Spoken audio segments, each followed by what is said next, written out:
Hello guys, welcome back to Vaish I S myself Milsi. और इस वाले वीडियो में हम चैप्टर नंबर 3 स्टार्ट करने वाले हैं, the making of a global world. तो थोड़ा सा पहले प्री मॉडर्न वर्ल्ड के बारे में जानते हैं। 1 मिनट रुको, उसके बाद आगे बढ़ेंगे, ठीक है। हमेशा आप लोगों ने वर्ड सुना होगा ग्लोबलाइजेशन, जिनके थ्रू हम आज पूरे वर्ल्ड में एक दूसरे से कनेक्टेड हैं, ठीक है। तो आज तो ये चीज़ें बहुत ज़्यादा आगे बढ़ गई हैं टेक्नोलॉजी की वजह से, बट ऐसा नहीं है कि ये जो ग्लोबलाइजेशन वाला प्रोसेस है वो एंशिएंट टाइम पे नहीं होता था। आज हमारे पास रेलवेज़ हैं, ठीक है, एयरप्लेन्स हैं, ये सारी चीज़ें हैं, तो हम आज कहीं पे भी बहुत जल्दी जा सकते हैं, राइट। बट पहले के टाइम पे हमारे पास ये सारी चीज़ें नहीं थी। बट इट डज़ंट मीन कि पहले के टाइम पे ये जो माइग्रेशन वगैरह है या फिर जो ये ग्लोबलाइजेशन का प्रोसेस है वो होता नहीं था। ऑब्वियस सी बात है, होता था। लोग ट्रेड वगैरह करते थे, लोग माइग्रेट किया करते थे, वो एक जगह से दूसरे जगह पे जाते थे, वहाँ पर जा कर के वो लोग एक दूसरे के कल्चर में एसिमिलेट हो जाते थे। मतलब अपना कल्चर, ऐसा तो नहीं है ना कि अगर आप यूपी से चले जाओ साउथ में, मतलब आप नॉर्थ से साउथ में चले जाओ तो आप कुछ करोगे ही नहीं। ऑब्वियस सी बात है, आप उधर जाओगे, आप उनका कल्चर सीखोगे, वो आपका कल्चर सीखेंगे। तो कल्चर का ना ये आप कह सकते हो, आप दोनों एक दूसरे का कल्चर सीखते थे वहाँ पे जा कर के। और कल्चर ही नहीं, साथ में ट्रेड वगैरह भी फ्लो होता था। उसके बाद में बहुत लोग इन सर्च ऑफ वर्क भी जाते थे, ठीक है। ऑब्वियस सी बात है, पहले भी लोगों को पैसे की ज़रूरत होती थी अपना लिवलीहुड चलाने के लिए, ठीक है। एंशिएंट टाइम में जो ये ट्रेडर्स हैं, ट्रेवलर्स हैं, प्राइस्ट हैं, जो जितने भी लोग थे वो अपने नॉलेज या फिर किसी भी चीज़ की वजह से वो लोग एक जगह से दूसरी जगह पे माइग्रेट किया करते थे। कुछ लोग जाके वहीं पे रह जाते थे, कुछ लोग वहाँ से वापस भी आते थे। देन अगेन ऐसा नहीं था, देखो अभी तक मैं अच्छी अच्छी बातें कर रही हूँ, मीन्स जो माइग्रेशन हो रहा था वो अच्छी चीज़ों का हो रहा था, लाइक नॉलेज का हो रहा था, अपॉर्चुनिटी का हो रहा था, कल्चर का हो रहा था। कल्चर एक दूसरे से मिल रहे थे, ठीक है, दो कल्चर यूनाइट हो रहे थे। बट इट डजेंट मीन कि और सारी चीज़ें थी नहीं वहाँ पे। जो हमारे साथ जर्म्स एंड डिजीज़ होते थे हम वो भी लेके जाते थे दूसरी जगह पे। मान लो किसी एक पर्सन को जो यूपी से है, या फिर जो मान लो आप कश्मीर वगैरह से बिलोंग करता है, उसको कोई डिज़ीज़ है, अब वो जाएगा साउथ वाले एरिया में, तमिलनाडु वाले एरिया में। मान लो कोई ऐसी डिज़ीज़ है जो कि टच करने से फैलती है, ठीक है, होता है ना, बहुत सारी ऐसी डिज़ीज़ हैं। तो वो साउथ में जाएगा तो ऑब्वियस सी बात है वहाँ पे भी लोगों को वो डिज़ीज़ हो जाएगी। तो ये सारी चीज़ें भी थी। आप देखोगे हमारे एंशिएंट इंडिया में जब इंडस वैली सिविलाइजेशन थी, उस टाइम की मैं बात कर रही हूँ, उसको प्रेजेंट डे वेस्ट एशिया से कनेक्ट करने का इन लोगों ने काम किया था for the purpose of trade, okay. वहाँ पे एक सीशेल्स यूज़ हुआ करते थे in the form of currency. But इसका भी एक अच्छा वाला एग्जांपल देती हूँ मैं, सिल्क रूट। अभी तक मुझे पता है कुछ समझ में नहीं आया होगा, बट कोई बात नहीं, अभी समझ में आएगा। हम यहाँ पे ग्लोबलाइजेशन वाला प्रोसेस भी समझेंगे कि क्या होता है, कैसे होता है, तो हम उसको एंशिएंट टाइम से देखेंगे। तो जो सिल्क रूट है वो बहुत ही ज़्यादा बढ़िया एग्जाम्पल है। दिस इज़ नॉट ये वाला रूट, ये वाला रूट नहीं है, ये ROUTE वाला रूट है, पेड़ वाला रूट नहीं है, ठीक है। जो सिल्क रूट है बहुत अच्छा एग्जाम्पल है प्री मॉडर्न ट्रेड का, और जो कल्चरल लिंक्स हुआ करते थे डिफरेंट पार्ट ऑफ वर्ल्ड में उसका, ठीक है। सभी को पता होगा कि जब सिल्क रूट की जब डिस्कवरी हुई थी, उससे पहले ऐसा नहीं था कि अचानक से कोई आया उसको डिस्कवर करके चल दिया, नहीं। जो सिल्क कार्गोज़ वगैरह थे और जो सिल्क रूट्स वगैरह थी वो सब पहले से जानी जाती थी। बट चाइना ने इसको छुपा के रखा था, चाइना ने इसको हमेशा से एक सीक्रेट रखा था, कभी किसी और कंट्री को पता नहीं चलने दिया। अगेन इसका नाम सिल्क रूट क्यों है? क्या यहाँ से बस सिल्क ही पास होती थी क्या? नहीं, ऐसा नहीं था। यहाँ से सिल्क भी पास होती थी, अदर जो कमोडिटीज़ थी, बाकी जो ज़रूरत की चीज़ें थी वो भी पास होती थी, यहाँ से लोग आते जाते भी थे। बट चाइना ने कभी किसी को ये पता नहीं चलने दिया कि यही है वो सिल्क रूट, ठीक है। ऐसा नहीं था कि जब जब तक इन्होंने नहीं पता चलने दिया उससे पहले कोई लोग वहाँ पे जाते नहीं थे, नहीं, सब कुछ नॉर्मल सा चल रहा था, बट किसी को पता नहीं था। हिस्टोरियंस ने बहुत सारे से जो सिल्क रूट है वो आइडेंटिफाई करे हैं। मतलब सिल्क रूट एक ही है, लेकिन उस तक जाने का अलग अलग रास्ता क्या है, वो बाय लैंड भी करा इन लोगों ने, बाय सी भी करा है, ठीक है। और भी बहुत सारे से ऐसे एरियाज़ हैं जहाँ से इन लोगों ने सिल्क रूट का रास्ता डिस्कवर करके रखा है, जब चाइना ने बता दिया कि हाँ ये सिल्क रूट है। उसके बाद में क्रिश्चियन एरा जब चल रहा था उससे पहले से ये सिल्क रूट थे, ठीक है। और इसी सिल्क रूट के रास्ते के थ्रू, इसी रूट के थ्रू जो चाइनीज़ पॉटरी है वो भी जाती थी, मतलब वो भी इधर उधर जाती थी। लोग जब ट्रेड करते थे तो ऑब्वियस सी बात है उस टाइम पे बार्टर सिस्टम चलता था, मतलब मेनली बार्टर सिस्टम ही चलता था। चाइनीज़ पॉटरी हो गई या फिर कोई और टेक्सटाइल्स हो गया, स्पाइसेस हो गए इंडिया से और साउथ ईस्ट एशिया से, ये लोग उसी रास्ते के थ्रू लेके जाते थे और रिटर्न में उनको प्रेशियस मेटल्स मिलते थे यूरोप और एशिया, सॉरी यूरोप वाले एरिया से इन लोग को प्रेशियस मेटल्स मिलते थे, जिसमें गोल्ड एंड सिल्वर भी इंक्लूडेड होता था, ठीक है। मेनली गोल्ड एंड सिल्वर ही होता था अगर मैं बात करूँ तो, बाकी भी चीज़ें होती थी, बाकी मेटल्स भी होते थे। बट जो गोल्ड और सिल्वर का जो ये बाटर सिस्टम चल रहा था कि हाँ आप हमें ये दो, हम आपको बदले में इतने प्रेशियस मेटल्स देंगे, ठीक है, ऐसा वाला कुछ सीन था। ट्रेड और जो कल्चरल एक्सचेंज था वो हमेशा से ही एक सिक्के के दो पहलू रहे हैं उस टाइम पे। आप पहले देखोगे जो क्रिश्चियन मिशनरीज भी इसी वाले रास्ते के थ्रू आए। जो हमारे इंडिया में, ईस्टर्न इंडिया में जो बुद्धिज़्म इमर्ज होकर के आया ना, वो भी इसी सिल्क रूट के इसी सिल्क रूट के थ्रू आया था। अब सोचो यहाँ से कितनी सारी चीज़ें इंटरकनेक्टेड हैं, हम इधर से उधर जा रहे हैं, ट्रेड का एक्सचेंज हो रहा है, बुद्धिज़्म यहाँ पे इंडिया में इमर्ज हुआ, कल्चर का एक्सचेंज हो रहा है। उसके बाद में आप देखोगे बहुत सारी डिस्कवरीज भी हो रही हैं। तो मैंने अभी आपको कहा ना कि मैं एक अच्छा एग्जांपल दूंगी, तो ये जो सिल्क रूट है ना बहुत अच्छा एग्जांपल है। अगेन अगर हम लोग फूड के पर्सपेक्टिव से देखें तो फूड के भी बारे में सुन लो। फूड नॉर्मल लगता है सुनने में कि फूड में क्या एक्सचेंज होता होगा, बट हाँ ये भी एक लॉन्ग डिस्टेंस कल्चरल एक्सचेंज का बहुत अच्छा, बहुत ज़्यादा बढ़िया एग्जांपल है। जो ट्रेडर्स होते थे और जो ट्रेवलर्स होते थे, वो लोग जब नए नए जगह पे जाते थे तो वहाँ पे ये लोग नए नए क्रॉप्स को इंट्रोड्यूस करते थे। ऐसा तो नहीं है ना कि हम आज कहीं पे गए ट्रेड करने के लिए, वहीं पे हम उसके नेक्स्ट डे हम चले आएंगे, नहीं ऐसा नहीं है। मैंने अभी बताया वीडियो के स्टार्ट होने के बाद ही मैंने बताया कि जो ट्रेडर्स हुआ करते थे या फिर जो भी माइग्रेंट्स वगैरह हुआ करते थे, बहुत लोग वहाँ पे जा कर के सेटल हो जाया करते थे, बहुत लोग वहाँ से वापस आते थे। देन अगेन जो ट्रेडर्स और जो ट्रेवलर्स हुआ करते थे, उन्होंने बहुत ज़्यादा नई नई क्रॉप इंट्रोड्यूस करी हैं जहाँ पे भी वो गए हैं वहाँ पे, ठीक है। इवन वहाँ का वो कॉमन ओरिजिन वाला फूड क्रॉप नहीं हुआ करता था, बट स्टिल वहाँ पे उसकी कल्टिवेशन होती थी उस टाइम पे। चलो एक एग्जांपल लेते हैं इसी में स्पेगेटी और नूडल्स का, ठीक है। ये ऐसा कहा जाता था एंशिएंट टाइम पे, मतलब इस टाइम की बात हो रही है यहाँ पे, ठीक है। ऐसा कहा जाता था कि जो नूडल्स थे ना वो वेस्ट में जाते थे चाइना से, और वहाँ पे जाकर के ये स्पेगेटी बन जाते थे। अगेन आप लोग पास्ता खाते हो, सब लोग खाते हैं ऑब्वियसली, और वो एक आज प्रेजेंट टाइम में एक ये फेमस इटालियन डिश माना जाता है। तो ऐसा कहा जाता है कि 5th सेंचुरी में ये जो पास्ता है वो सिसिली नाम की एरिया में गया था। सिसिली एक आइलैंड है अभी प्रेजेंट डे इटली में, और उसको कौन लेके गया था, तो अरब ट्रेडर्स लेके गए थे। अब कहाँ से ले गए थे, क्यों ले गए थे, ये तो नहीं पता अभी, तो ये अननोन है, बट वो कहीं से भी लेके गए हो। आज प्रेजेंट टाइम में हम ये मानते हैं कि जो पास्ता है वो इटालियन डिश है, नहीं, बट उसको अरब ट्रेडर्स लेके गए थे इटली में। मतलब सिसिली नाम का एक आइलैंड है आज प्रेजेंट डे अभी इटली में है, यहाँ देखो, ठीक है। ऐसे बहुत सारे से फूड हैं जो अभी अननोन है, अननोन इन द सेंस कि हम इंडिया में भी वो फूड हैं, जापान में भी वो फूड हैं, बट हमें ये नहीं पता है कि उनका ओरिजिन कहाँ से हुआ। ऐसे जैसे मैंने अभी एग्जांपल दिया ये पास्ता का, आज प्रेजेंट टाइम में आप बोलते हो कि यहाँ का डिश है, बट वहाँ का तो है ही नहीं, ये तो अरब ट्रेडर्स लेके आए थे। अब हो सकता है वो कहीं और से लेके आए हो, किसी और कंट्री से लेके आए हो, या फिर इटली के किसी और पार्ट से लेकर के आए हो, तो फिर ठीक है। ऐसे बहुत सारे से फूड हैं इंडिया में भी और जापान में भी, जब जो जिसके बारे में भी हम नहीं जानते हैं कि उनका ओरिजिन कहाँ से हुआ। तो जो कुछ हिस्टोरियंस हैं, बाकी के कुछ लोग हैं जो इन बारे में रिसर्च वगैरह करते रहते हैं, उन्होंने ये सजेस्ट करा है कि हाँ वहाँ पे पॉसिबिलिटीज़ हुआ करती होंगी कि वहाँ पे लॉन्ग डिस्टेंस ट्रेड वगैरह भी हुआ करता होगा, और वहाँ पे जो कल्चरल कॉन्टैक्ट हैं, ठीक है, in the form of food या फिर in the form of dance, music, what ever, वो सब भी उनके भी एक्सचेंज वगैरह हुआ करते होंगे। आप देखो अब हमारे जो बहुत सारे आज प्रेजेंट टाइम में जो कॉमन फूड है, जैसे कि पटेटो है, सोया चंक्स हैं, ग्राउंड नट्स हैं, मक्का है मतलब मेज़, टमेटोज़, चिलीज़, स्वीट पोटैटोज़ हैं, इन सबको हमें नहीं पता है। मतलब ये 5th सेंचुरी अगो, मतलब उससे पहले भी थे, ऐसा नहीं था कि ये अभी अभी आए हैं या फिर कुछ हज़ार साल पहले आए, नहीं, ये 5th सेंचुरी से पहले भी थे, बट हमें नहीं पता है कि इनका कॉमन ऑरिजिन कहाँ से हुआ। और जैसे ये आज सभी के घर में मिल जाते हैं, लाइक पटेटो है, टमेटो, ये सारे सभी के घर में मिल जाते हैं, ठीक है। उस टाइम पे ऐसा बिल्कुल भी नहीं हुआ करता था। ये जितने भी फूड्स हैं ये यूरोप में इंट्रोड्यूस हुए थे, ठीक है, जब तक क्रिस्टोफर कोलंबस ने अमेरिका को डिस्कवर नहीं कर लिया था तब तक। और जब याद रखो, जब मैं अमेरिका की बात कर रही हूँ तो उस टाइम की अमेरिका की बात कर रही हूँ जिसमें नॉर्थ अमेरिका, साउथ अमेरिका और जो कैरेबियन है, ये तीनों का तीनों आता है। कहने का बस इतना सा मतलब है कि ये जो जितने फूड है जिनका भी मैंने नाम लिया, जब क्रिस्टोफर कोलंबस ने जब अमेरिका का उसके लिए रूट डिस्कवर कर दिया, ठीक है, उसके बाद में जाकर के ये यूरोप और एशिया वाले रीजन में ये इंट्रोड्यूस हुए हैं, ठीक है। उससे पहले इतने कॉमन नहीं थे कि ये सभी के घर में पाए जाएँ। देन अगेन उस टाइम पर जो न्यू क्रॉप्स इंट्रोड्यूस हुए यूरोप में, स्पेशली यूरोप में, मैं अभी यूरोप के बारे में बात करूँगी पहले, तो वहाँ के ये जैसे आज हमारे घर में सारी चीज़ें मिल जाती हैं। आज हमें अगर 10 दिन पोटैटो ना मिले तो हम लोग ज़िंदा रह लेंगे, हमें कोई दिक्कत नहीं है, हम लोग कुछ और खा लेंगे, ठीक है। बहुत अच्छी अच्छी चीज़ें हैं यहाँ पे।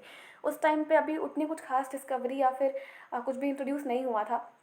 ऐसा नहीं कि यूरोप में ही नहीं हुआ था, बहुत सारी जगह पे नहीं हुआ था, एशिया में खुद नहीं हुआ था, ठीक है, बहुत बाद में जाके सारी चीज़ें कॉमन बनने लगी हैं।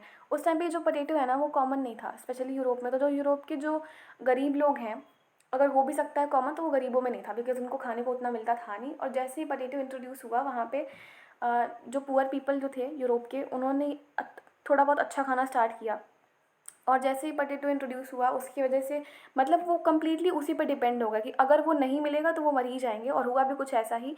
वहाँ पे आई थिंक कोई डिज़ीज़ वगैरह स्प्रेड हो गई थी, जिसकी वजह से जो उस टाइम पे पोटैटो हैं वो उतने अच्छे से हो नहीं पाए थे, उनको मिल नहीं पाए थे। ये मिड 1840s की बात है। तो वहाँ पे हज़ारों के तादाद में लोग भूखमरी की वजह से मर गए, मतलब स्टार्वेशन की वजह से उनकी डेथ हो गई। सोचो, आज के टाइम पे अगर किसी को पोटैटो ना मिले तो उसको फ़र्क ही नहीं पड़ेगा, कोई दिक्कत नहीं है, हम कुछ और खा लेंगे, ज़िंदा रहेंगे तभी भी। आगे बात करते हैं कॉन्क्वेस्ट, डिजीज़ एंड ट्रेड के बारे में।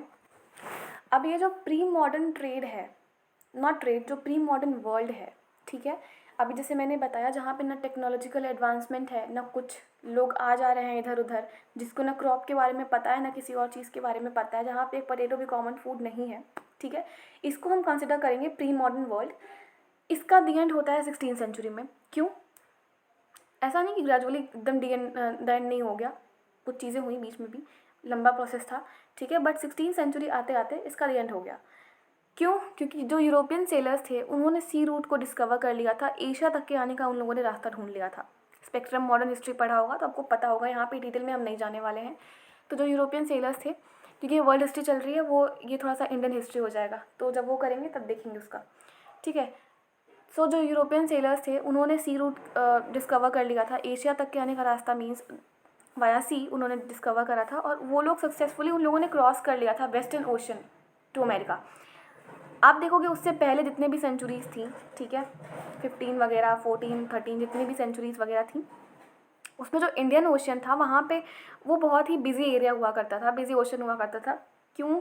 क्योंकि लोग वहाँ से ट्रेड बहुत ज़्यादा करते थे, वो प्रॉस्परस एरिया था फॉर ट्रेड, जहाँ से लोग, सामान, नॉलेज, कस्टम्स, जितनी भी चीज़ें हैं उनका एक्सचेंज वगैरह हुआ करता था वाटर में ही, ठीक है। जो इंडियन सब कॉन्टिनेंट है, मैं इंडियन सब कॉन्टिनेंट की बात कर रही हूँ, उस टाइम पे कोई पार्टीशन तो हुआ था नहीं, ठीक है। तो जो इंडियन सब कॉन्टिनेंट था वो एक सेंटर था, सेंटर पॉइंट था, वो एक क्रूशियल पॉइंट था इन सारे ट्रेड वगैरह के लिए, सारे मार्केट नेटवर्क के लिए। जैसे यूरोपियन एंटर करेंगे हमारे इंडियन ओशन में, या फिर आप बोल सकते हो हमारे वाले रीजन में, जैसे ही वो एंटर करेंगे तो ये ट्रेड और भी ज़्यादा फ्लरिश होगा। क्यों? क्योंकि जब वो यहाँ आएंगे उनको यहाँ की चीज़ें अट्रैक्ट करेंगी, लाइक स्पाइसेस वगैरह हो गया, पता नहीं क्या करते थे स्पाइसेस का, पता नहीं, खुद जाने। क्योंकि उधर जो ब्रिटेन वगैरह है वहाँ पे उतनी स्पाइसेस वो लोग कंज्यूम नहीं करते हैं, तो ये लोग ट्रेड किया करते थे, खाते पीते तो थे नहीं, क्योंकि उनको डाइजेस्ट नहीं होता था हमारे स्पाइसेस, ठीक है। तो यह एक बात है। तो जब ये यूरोपियन सेलर्स वगैरह आए, जैसे जैसे ये इंडिया में आते गए, स्पेशली एशिया वाले रीजन में आते गए, वैसे वैसे जो ट्रेड था पूरे एशिया का वो फ्लरिश करा, यूरोप के साइड में भी। क्योंकि जब ट्रेड ये लोग करेंगे तो ऑब्वियस सी बात है बदले में कुछ तो देंगे ही, ऐसा तो था नहीं कि हमसे सब लेके चले ही जाएंगे। आप देखो कि जब तक अमेरिका डिस्कवर नहीं हुआ था तब तक अमेरिका का जो रेगुलर कांटेक्ट था रेस्ट ऑफ द वर्ल्ड से, मतलब बाकी के पूरे कंट्री वगैरह से, वो उतना अच्छे से था नहीं, मतलब उतना परफेक्ट नहीं था जैसे आज है ना, कि अमेरिका को सब लोग जानते हैं, ठीक है, पहले नहीं था। जब उसकी डिस्कवरी हुई, मतलब उस सी रूट की कोलंबस ने जब डिस्कवर किया, उसके बाद में ये सारे कॉन्टैक्ट बनने स्टार्ट हुए। लेकिन आप देखोगे 16th सेंचुरी के बाद में, स्पेशली जब इन लोगों ने रास्ता ढूंढ लिया, आपने पढ़ा होगा अगर स्पेक्ट्रम में, तो आपको पता होगा सारी चीज़ें, मुझे यहाँ पे रिपीट करने की ज़रूरत नहीं है। नहीं पढ़ा है तो उसको देख के आइए, कहीं से भी देख के आ जाओ, किसी और चैनल से भी देख के आ जाओ, कोई दिक्कत नहीं है, ठीक है। वहाँ पे दे रखा है डिटेल में कि किसने कब क्या क्यों कैसे ये सी रूट को डिस्कवर किया, अमेरिका के बारे में भी और इंडिया के बारे में भी दे रखा है, ठीक है। बट अब देखो कि 16th सेंचुरी आते आते अमेरिका को के भी कॉन्टैक्ट अच्छे होने लगे, जो उसके अबंडेंट क्रॉप्स थे, जो लैंड्स वगैरह थे, जो मिनरल्स थे, वो ट्रांसफॉर्म होने लगे ट्रेड के फॉर्म में, और वो भी इधर उधर इंटरमिंगल होने लगे, आप बोल सकते हो। उसका भी कल्चरल एक्सचेंज, ट्रेड एक्सचेंज, ये सब चीज़ें होने लगी हर जगह पे रेस्ट ऑफ द वर्ल्ड में। प्रेशियस जो मेटल्स हैं, जैसे कि स्पेशली सिल्वर की मैं बात करूँ, माइंस से आज के प्रेजेंट टाइम में पेरू और मैक्सिको वाले एरिया में यहाँ ये मिलते हैं ज़्यादा, ठीक है। इनका ट्रेड हुआ करता था एशिया के साथ में, क्योंकि मैंने अभी बताया ना कि वो लोग फ्री में तो लेंगे है नहीं, जो यूरोपियंस हैं वो हमसे फ्री में थोड़े ना लेंगे, बदले में कुछ तो देंगे। तो जो यूरोप का जो वेल्थ था और जो फाइनेंस था, उस वजह से ट्रेड भी होता था एशिया के साथ में, यूरोपियंस ट्रेड भी करते थे। जो लेजेंड थे वो 17th सेंचुरी में स्प्रेड हो गए थे, मतलब इधर उधर बाकी के कंट्रीज़ में भी जाने लगे। अब साउथ अमेरिका में भी वो लोग गए, यूरोप में भी गए, बाकी के अदर जो कॉन्टिनेंट्स हैं वहाँ पे भी गए। एल डोराडो का नाम आपने सुना होगा, इसको सिटी ऑफ गोल्ड भी कहते हैं। तो जो यूरोपियंस थे उस टाइम के, यूरोपियन लालची तो थे ही थे, उनको पता चला कि हाँ ये है एक सिटी ऑफ गोल्ड जहाँ पे सोना बहुत ज़्यादा मिलता है, तो उन्होंने अपने यहाँ पे भी एक्सपीडिशन चालू कर दिया। मतलब पता नहीं इन सबों को कितना लालच था पैसे का, मुझे आज तक ये समझ में नहीं आ पाया कि इनको हर जगह से पैसे क्यों चाहिए होते थे, हर जगह से सोना क्यों चाहिए होता था। जैसे ये लोग अमीर बने और आज अपना पेरिस को ऐसे डेवलप कर रहे हैं, जैसे लग रहा है कि सब इन्होंने अपने पैसे से ही करा है। नहीं, वो सबको लूट के ही करा है। बात करें अगर हम लोग पोर्तुगीज़ और स्पेनिश कॉन्क्वेस्ट के बारे में, अच्छा इस यहाँ पे ना एक इंटरेस्टिंग चीज़ है, जो पोर्तुगीज़ स्पेनिश कॉन्क्वेस्ट और जो कोलोनाइजेशन ऑफ अमेरिका है वो 16th सेंचुरी में ही हुआ था। ठीक है, देखो जो स्पेनिश कॉन्करर्स थे ना, जो आए थे, उनका ऐसा नहीं था कि वो लोग मिलिट्री में बहुत ज़्यादा उनके पास मिलिट्री वेपन है, या फिर वो लोग अगर आप उनको मिलिट्री पर्सपेक्टिव से देखो तो वो बहुत ज़्यादा स्ट्रांग, ऐसा कुछ भी नहीं था। वो लोग क्यों एक ये कर पाए, बिकॉज अभी जैसे मैंने बताया कि जो अमेरिका है वो उसके डिस्कवरी से पहले, जब तक उसका सी रूट डिस्कवर नहीं हुआ था अमेरिका तक जाने का, उससे पहले अमेरिका बिल्कुल अननोन था। ठीक है, मतलब उसका जो कॉन्टैक्ट था अमेरिका का वो बाकी के रेस्ट ऑफ द वर्ल्ड से बिल्कुल कट ऑफ हो गया था ही नहीं उस टाइम पे। तो आप उस टाइम पे अमेरिका के जो लोग हैं ना वो आइसोलेशन में ही रह रहे थे, अपने कंट्री में रहते थे, अपने जगह पे एरिया में रहते थे, खाते पीते थे, मस्त रहते थे। अब जब ये लोग आए ना स्पेनिश और पोर्तुगीज़ वाले, तो स्पेनिश जो कॉन्क्वरर्स थे उनके पास कोई मिलिट्री टेक्नोलॉजी नहीं थी। ऐसा नहीं था कि वो लोग अगर गन वन लेके आए हो बहुत हाई क्वालिटी के, ऐसा कुछ भी नहीं था। ये लोग अपने साथ में जर्म्स को लेकर के आए थे। मैंने अभी वीडियो के स्टार्टिंग में बताया कि जब ये लोग घूमते थे तो कल्चर के साथ साथ इनकी बीमारियां भी एक्सचेंज हुआ करती थी। तो जब ये लोग आए कॉन्कर करने के लिए, तो जो स्पेन के लोग हैं, स्पेनिश लोग, बहुत सारे लोग ये अपने साथ ना स्मॉल पॉक्स वाली जर्म लेकर के आए। ठीक है, मतलब ये एक पर्सन को हुआ है वो यहाँ पे आएगा। और क्योंकि अमेरिका के जो ओरिजिनल इनहेबिटेंट्स थे, जो वहाँ के वहाँ पे उनका जिनका जन्म ही हुआ था, तो क्योंकि मैंने बताया कि अमेरिका का कोई कांटेक्ट तो था ही नहीं बाकी रेस्ट ऑफ द वर्ल्ड से, तो वो लोग आइसोलेशन में रह रहे थे। उनके अंदर ऐसी इम्यूनिटी कभी डेवलप ही नहीं हुई थी कि कोई डिजीज़ आएगा फिर उसके बाद हमें उससे बचना होगा, उसके लिए हम इम्यूनिटी डेवलप करें। डेवलप तो तब करेंगे ना जब पहले कनेक्शन होगा कहीं से, था ही नहीं, आइसोलेशन में पड़े रहते थे ये लोग भी। तो जब ये लोग आए स्पेनिश जो कॉन्करर्स थे, वो अपने साथ स्मॉल पॉक्स कैरी करके ले आए, और जिसकी वजह से जो अमेरिका के लोग हैं वो उससे बच नहीं पाए।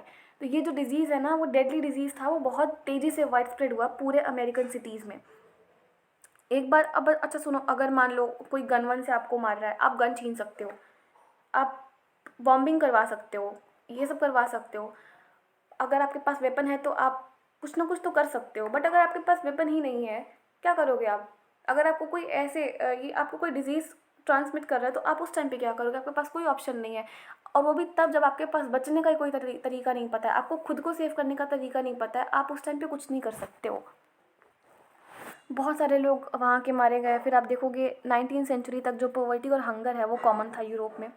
ठीक है, जो सिटीज़ थे वो पूरे सिटीज़ में पूरे वो डेडली डिजीज़ जो होती है ना वो फैल गई थी। जितने भी रिलीजियस कॉन्फ्लिक्ट्स थे वो कॉमन थे, पोप, चर्च वगैरह सब। पूरे को हिस्ट्री को ना कभी ऐसा मत पढ़ना कि अलग चैप्टर है तो हम इसको अलग वे में पढ़ेंगे, नहीं। हमेशा जितने भी चैप्टर्स पढ़ रहे हो ना, याद रखो कि अगर इस टाइम पे ये यहाँ पे हो रहा है, उस टाइम पे इंडिया में क्या चल रहा था। अगर इंडिया में ये हो रहा था, उस टाइम पे बाकी के कंट्रीज़ में क्या चल रहा था। ऐसे हिस्ट्री को पढ़ोगे तभी समझ में आएगा। जैसे यहाँ पे एक लाइन लिखा, स्टेटमेंट, रिलीजियस कॉन्फ्लिक्ट्स वर कॉमन। अब अगर वो ये चैप्टर को पढ़ेगा तो बोलेगा कि यहाँ पे तो फूड के बारे में बात हो रहा है, ग्लोबलाइजेशन के बारे में बात हो रहा है, यहाँ पे रिलीजियस कॉन्फ्लिक्ट्स कहाँ से हो गए। तो नहीं, ऐसे नहीं पढ़ना होता है ना। जो फ्रेंच रेवोल्यूशन हमने पढ़ाया था, पहला वाला चैप्टर इसका, उसमें सारी चीज़ें आपको देखने को मिल जाएंगी, क्यों रिलीजियस कॉन्फ्लिक्ट्स वगैरह हुआ करते थे। तो मैं यूरोप के बारे में अगर बात करूँ, वहाँ पे पॉलिटिकल इंस्टेबिलिटी आ गई थी, आप कह सकते हो ऐसा, कि वहाँ पे रिलीजियस कॉन्फ्लिक्ट्स वगैरह हो रहे थे। जितने भी रिलीजियस जो चर्च वगैरह हुआ होते थे, जो डिसेंटर्स वगैरह हुआ करते थे, ठीक है, उनको परसिक्यूट कर दिया जाता था, जितने भी डिसेंटर्स वगैरह हुआ करते थे। तो मीन्स जो उसके खिलाफ बोलेगा, डिसेंटर्स मीन्स जो रिफ्यूज़ करता है, जो नहीं मानता है, जो भी मान लो प्रेजेंट टाइम पे यहाँ पे बिलीव्स और प्रैक्टिसेस किसी ने इस्टेब्लिश करे हैं और मैं उसको नहीं मान रही हूँ, तो मैं पर्टिकुलरली एक डिसेंटर हूँ। तो जो भी ऐसा करता था उसको परसिक्यूट कर दिया जाता था। ये तो कहीं का रूल नहीं है, ये तो कोई भी अच्छा रूल नहीं है। बट स्टिल इसके बाद भी आप देखोगे इन सारे हरकतों की वजह से जितने भी यूरोप में ड्रामे चल रहे थे, उस वजह से बहुत सारे से यूरोप के लोग अमेरिका तक चले गए, क्योंकि वहाँ की सी रूट तो पता ही थी कि हाँ इस रास्ते होकर के अमेरिका जाया जाता है। तो वहाँ पे 18th सेंचुरी आते आते प्लांटेशन जो वर्कर्स थे, मतलब जब वो लोग अमेरिका गए तो ऐसा तो नहीं है ना कि अमेरिका वो लोग उसी बेटर कंडीशन में ही चले गए होंगे। जिनकी कंडीशन बेटर थी वो वहाँ से जब अमेरिका गए तो वहीं पे सेटल हो गए। देन अगेन कुछ लोग वहाँ से अमेरिका से अलग कंट्री में वो लोग माइग्रेट करके चले गए। फिर आप देखोगे 18th सेंचुरी आते आते जो प्लांटेशन फील्ड थे वहाँ पे ये लोग स्लेव्स को पकड़ के लाते थे अफ्रीका से, ठीक है, यूरोपियंस की मैं बात कर रही हूँ। अफ्रीका से स्लेव्स को पकड़ के लाते थे, कॉन्ट्रैक्ट वगैरह फोर्सफुली साइन करवा करके, और वहाँ पे जो कॉटन और शुगर के प्लांटेशन थे, ठीक है, अपने यूरोपियन मार्केट के लिए वो उसको कल्टीवेट करवाने का काम किया था इन लोगों ने। 18th सेंचुरी की मैं अगर बात करूँ तो चाइना और India one of the richest countries हुआ करती थी पूरे दुनिया भर की। मतलब उस टाइम पे अगर मैं बात करूँ, लाइक वर्ल्ड्स रिचेस्ट कंट्री बोलना अपने आप में बहुत बड़ी बात है, मुझे बोलने में बहुत अच्छा लग रहा है बाय द वे। ये जो दोनों कंट्रीज़ थी ये दोनों मिलकर ट्रेड वगैरह भी किया करते थे 18th सेंचुरी तक। बट क्या हुआ, ग्रेजुअली जैसे ही अमेरिका का डेवलपमेंट होना थोड़ा सा स्टार्ट हुआ तो चाइना ने उसको अवॉइड कर दिया ड्यू टू सम रीजंस। उसके पास भी होंगे अपने सर्टेन रीज़न होंगे उसके पास भी, चाइना के पास भी। बट हाउएवर, सॉरी मैंने 18 बोला, 15 था ये। बट हाउएवर 15th सेंचुरी से ही ना आप देखोगे चाइना ने अपने आप को आइसोलेट करना शुरू कर दिया। मतलब पूरे वर्ल्ड से कट ऑफ लेना चाइना ने शुरू कर दिया, क्योंकि चाइना का ये था कि तुम लोग दुनिया भर में कुछ भी करते रहो, हम अकेले अपना डेवलपमेंट कर लेंगे। और चाइना ने करके भी दिखाया। ऐसा नहीं है कि इसका वो डिसीजन बहुत ही गंदा था, और आज ऐसा नहीं है कि चाइना मरे जा रहा है भूख की वजह से, ठीक है, बेटर कंडीशन है वहाँ पे बहुत, ठीक है। हम तो गए नहीं हैं, जो न्यूज़ में दिखाया होगा वही सुन के सब बोलेंगे। जो सर्वे आएगा, जो इंडेक्स वगैरह आएगा, उसी सब से हम लोग आप लोग को बता सकते हैं ना, तो अभी बेटर है, ठीक है। तो चाइना ने जो ओवरसीज़ के जो कॉन्टैक्ट थे उनको रिस्ट्रिक्ट कर दिया, अपने आप को आइसोलेट कर लिया, बिल्कुल सारे कंट्री से वो कट ऑफ हो गया। फिर इसके बाद में आप देखोगे उसने अमेरिका का जो इंपॉर्टेंस था ना उसको भी उसने अवॉइड कर दिया। अब चाइना रहा नहीं, इंडिया बचा, अकेले ट्रेड करके कितना ही वो कमा लेगा इंडिया। सो जो यूरोप है, और उस टाइम पे जो यूरोपियंस थे वो भी तो कॉलोनाइज़ कर रहे थे ना कंट्रीज़ को। आप देखोगे over a period of time after 15th century जो यूरोप है वो एक वर्ल्ड ट्रेड में मतलब एक सेंटर बन के उभरेगा। अब इस वाले वीडियो को यहीं पे एंड करते हैं, और एंड करने से पहले एक इम्पॉर्टेंट इन्फॉर्मेशन है एज यूजुअल कि जो भी एस्पिरेंट सीरियस होकर के यूपीएससी की प्रिपरेशन करना चाहते हैं वो यहाँ पे दिए गए व्हाट्सएप नंबर पे हमारे वाइस सर को कांटेक्ट कर सकते हैं। नो मैटर व्हाट आप कब से प्रिपेयर कर रहे हो कब से नहीं, बट एक बार सर को कांटेक्ट कर लो। लेवल बढ़ता जा रहा है एग्जामिनेशन का, और इसकी गारंटी हम दिलाते हैं अगर आपने हमारी मीन्स सर की बात मानी। ऑब्वियस सी बात है फर्स्ट अटेम्प्ट में अच्छा खासा आप लोग क्रैक कर सकते हो एग्ज़ाम को, बिकॉज प्रीलिम्स 2023 का जो प्रीलिम्स हुआ था उसमें कोई भी एलिमिनेशन टेक्निक काम नहीं आई थी, सभी को पता है। उसके बाद भी वाईसीएस के बहुत सारे से स्टूडेंट्स ने 90+ सिक्योर करा था। तो आप सर से पूछना, आप सर को एक बार कांटेक्ट कर लो, ठीक है, बेनिफिट आपका ही होगा। So thank you very much, have a great day ahead guys.